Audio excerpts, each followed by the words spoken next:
Welcome to Penrose Learning, where we make understanding easy. In this video, I will explain how to sign a PDF form.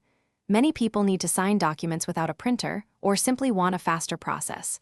We will explore two common methods for adding your signature to a PDF. First, we will look at using digital software tools.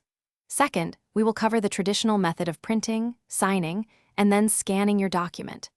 By the end, you will feel confident in choosing the best approach for any PDF. Digital signature tools provide a seamless way to sign documents. Many popular programs, such as Adobe Acrobat Reader, include a fill and sign feature.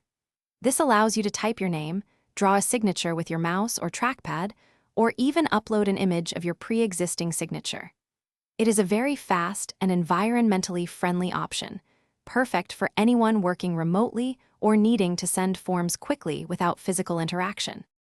Let's walk through the digital signing process using Adobe Acrobat Reader. First, open your PDF document.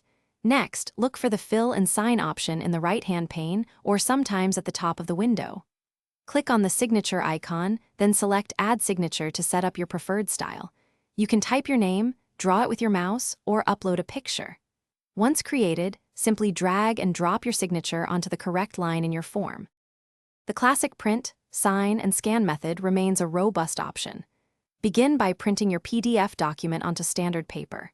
Then, take a pen and physically sign the document on the designated line, just as you would with any paper form. After signing, use a scanner or even a high-quality camera on your smartphone to digitize the document again. Scan it as a PDF or high-resolution JPEG to ensure clarity and professional presentation. Thanks for watching. If this was helpful, leave a like and consider subscribing. See you next time.